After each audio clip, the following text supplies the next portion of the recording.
The failure to act with sufficient ambition to avert the climate catastrophe will be the greatest moral failure of our time. Making changes takes courage, and if we don't change things, we won't have a future. We need a president who respects science, who understands that the damage from climate change is already here. You have stolen my dreams and my childhood with your empty words. Change is coming, whether you like it or not. Zero Carbon East Talk. Hello and welcome to Zero Carbonista Series 2, The Manifesto. I'm Ian Collins, and for the newbies, this is the only podcast out there of its kind that'll give you the real lowdown on all major environmental stories alongside some honest and qualified opinion. The man with the badge marked Chief Supervisor is, of course, Dale Vince. Morning to you, Dale. Yeah, a.k.a. The Singe. Don't forget that. That's right. Yeah, it's not going away. Let's start with this question because it's very topical, of course. It's on the back of those elections. And Wendy on Twitter says, after some fantastic local election results last week, are the Greens now the third party? I doubt that, actually. I mean, that's just my opinion, obviously. Work in progress, right? Yeah, I mean, it's like local elections and stuff like that. And I think people vote differently in a general election. So I wouldn't get too excited. But even if they were the third party, I mean, that's not enough. That's not going to help us. We've got, 7-8 years left of this crucial decade to do some really big things. Do you know what I mean? We haven't got time for the Greens to form a government. Does it surprise you? Because you've rallied a lot over the years against particularly conservative governments, and this one included, where there's a whole raft of things that you have been very vocal about that they've got completely wrong. And yet, each time they go to the polls, their star seems to rise. I mean, it won't last forever, but midterm and incumbent government doing well is not the usual order of events. Yeah, but these are exceptional times, aren't they? I think you meant railed, by the way, not rallied against conservative governments, but that's cool. I have railed against them, absolutely. And you must have been on the odd rally against them in your time. Yeah. Actually, I did. Yeah, I went to a climate rally in London a couple of years ago, and I had my picture taken with somebody with a big placard that said "fuck Johnson" on it, or "fuck Boris." Actually, "fuck Boris." Which was quite cool. But what I was going to say was, these are exceptional times. Obviously, the government aren't good enough; they need railing against. And I know that we're going to talk about Johnson's chopper in a minute. You know, it's a kind of V-shaped bounce for the government, isn't it? It's all about the vaccine. You know, we've just endured a year of lockdown and general unpleasantness, and there's an enormous optimistic mood in the country because the vaccine program has come along, is working really well. I mean, that's down to the NHS; it's not down to the government, in my opinion. But they couldn't fail at an election at this point, which we're at. Well, let's bring in this subject then, because this feeds perfectly into everything you've talked about for not just since we've been doing this podcast for a long time, and that's the issue of coal. So we have Alok Sharma, who's the former business secretary, of course. He's now the president delegate of COP26. He's been given that job. They seem to look around and ask a lot of people to do this job, and for some reason we're struggling. Nonetheless, he's got the gig, and he said this week that coal must be consigned to history as the world faces its last hope of holding back climate breakdown. Now, I mean, he said that as if this is new news. Okay, so it's another one of those, that's not news This has been pivotal for the entire debate for years. Yeah, but this is the same government that didn't stop the coal mine in Cumbria, the new coal mine in Cumbria, the one that was consented, just a few months ago or something like that. Do you know what I mean? I mean, they didn't call it in, they didn't stop it. This is the same government. Where were you, Alok? Do you know what I mean? When this was going through planning, where were you then? And where was Boris Johnson when he decided to promote a local bike scheme? I tell you where he was. He was about 10,000 feet in the air in a helicopter. Yeah, he was in a chopper. I mean, it's a brilliant story. 50-minute chopper ride. We talked about David Cameron last week, didn't we? And how he had this husky hugging phase, and he stuck that futile windmill on the roof of his London home. And we overlooked, of course, that other escapade where he was photographed frequently cycling to the House of Commons.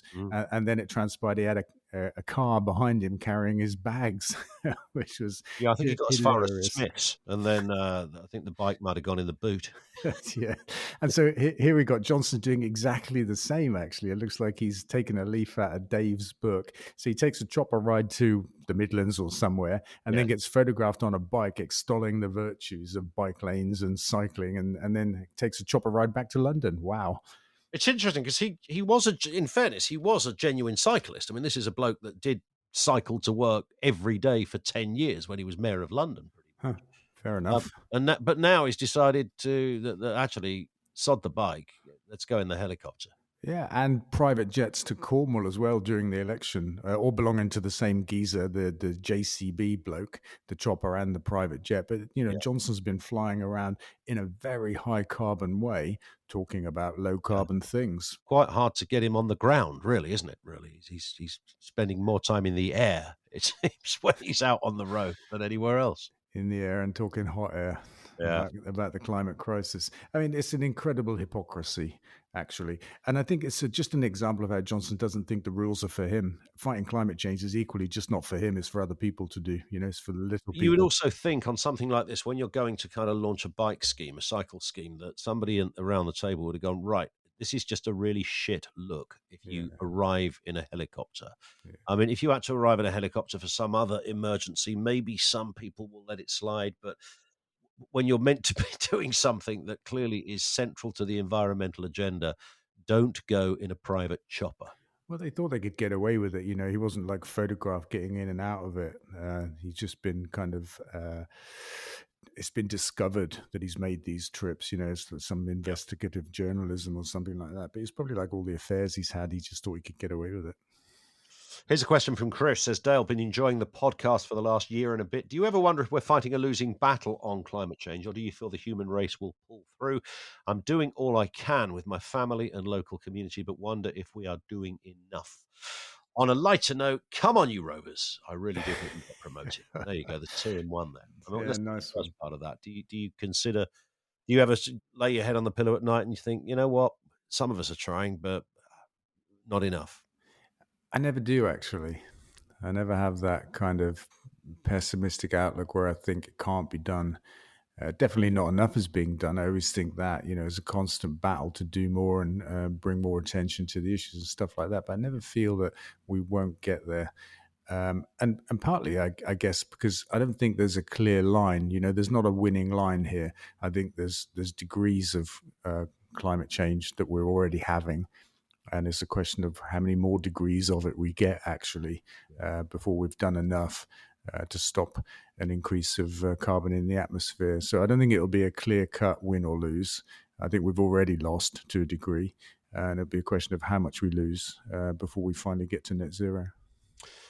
You familiar with Chris Nelson? I don't think so. He's the Gloucestershire newly elected Police and Crime Commissioner. Oh, that man, yes. Yeah, that man. Easy to forget, but I didn't know his name. He was asked about his budget in an interview on BBC Radio Gloucestershire, and he said he didn't want to spend his budget on foreign electric cars. Yeah, beautiful, wasn't it? I'm convinced there are many areas we're spending money on that we shouldn't be. So that's not there it is right there. He's kind of fessed up to that kind of old school of thinking that this climate thing is probably a load of old guff and there's no foreign electric cars. What is all this caper? Bring on the diesel. You can almost hear him saying it. Yeah, invented by a German. Baron von Diesel or something like that. I don't know. But look, there are two things wrong with that. One is, of course, that it's not denying the climate crisis in this case. It's just saying, well, let somebody else do it. Do you know what I mean? We're going to spend our money on other things. It's unfortunate for him, perhaps, in some ways, that he's inheriting a police force that already have a fleet of electric vehicles. So maybe he was just saying he's not going to do any more. But, they've got quite a lot in Gloucestershire, and it works, of course. They're low maintenance, low cost to run, obviously clean and quiet. They are the future. So it was a bit of a kind of retrograde thing on that front. And then the other thing, of course, was to talk about foreign cars. And it just became, even more wrong. I mean, it's xenophobic, mildly at least, but it became even more wrong when it was unearthed that he owns two huge SUV type foreign cars personally. And it's like, well, this man is not kind of walking the talk, is he? He says one thing over here and he does another thing over there. Do you know what I mean? He's got big gas guzzling foreign motors, and he says that about the police force. It is quite extraordinary that, I mean, even if he thought it, the fact that he said it, you could say, well, at least he's honest. But has he not read the mood of the of the room at the moment? That's what I find fascinating with these characters. Well, I mean, these days in the modern world, try to find a British car. I think you find a Morgan, for example, is a completely British car, but I think you'll struggle far beyond that. McLaren, but I mean that's not going to work for the bobbies. You know, the Nissan Leaf is made in Sunderland. Is that not good enough? Is that not British enough? But you know, you could just look beyond cars. Look at your home appliances, look at the clothes you wear, look at the food you eat. Do you know what I mean? Sure. How much of that is actually British? It's a foolish thing to say. I don't think he really thought it through, actually. Question from Andy on Twitter. I don't know why Andy wants to know this. He says, what's on your music playlist, Dale? Is it all new age stuff? I thought you're more of a Brotherhood of Man kind of character. Brotherhood of Man. Oh my God, that's an unwelcome blast from the past. Hey, there it is.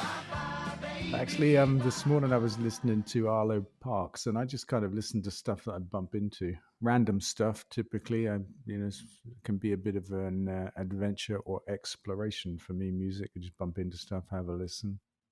Trying to think of something else I've listened to recently.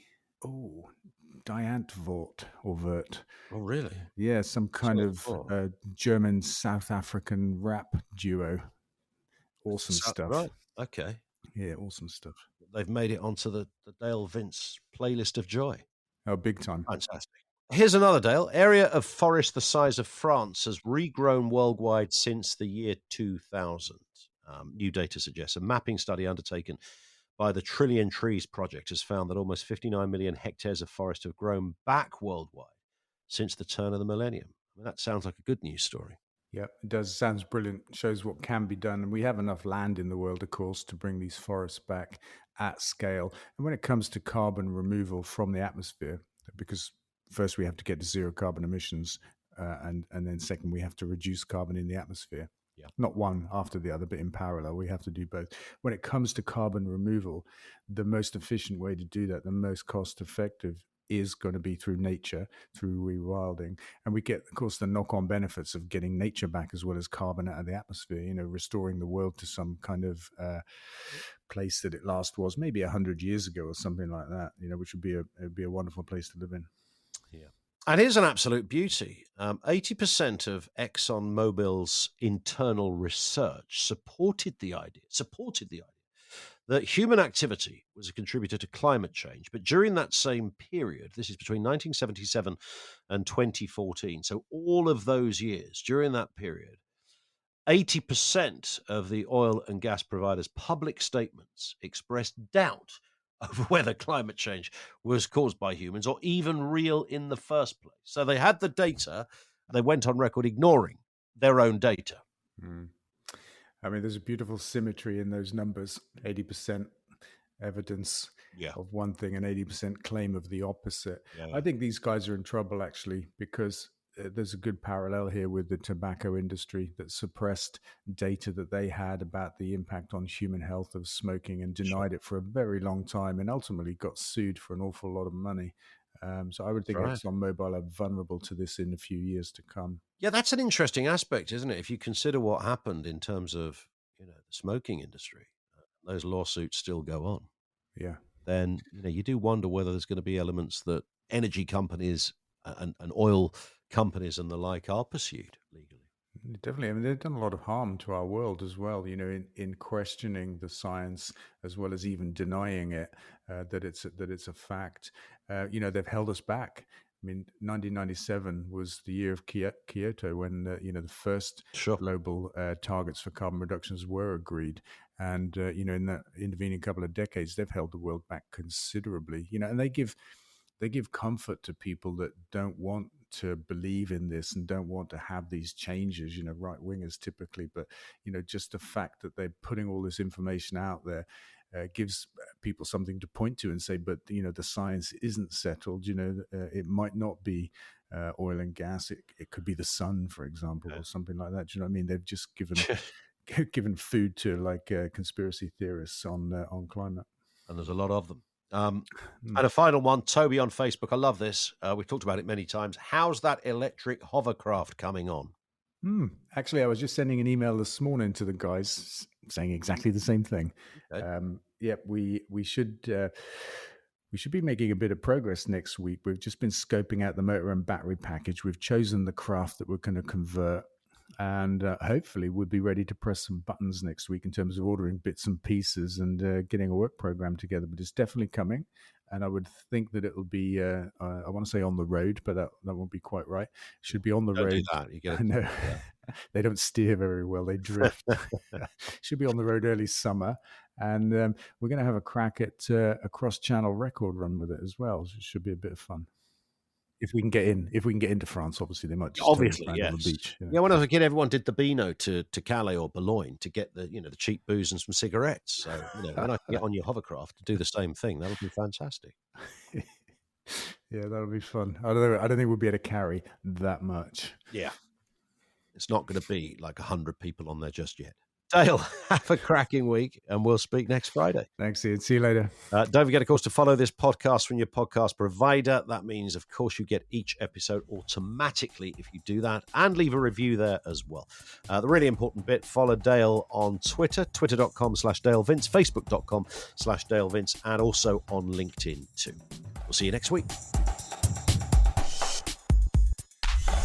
Zero carbon east of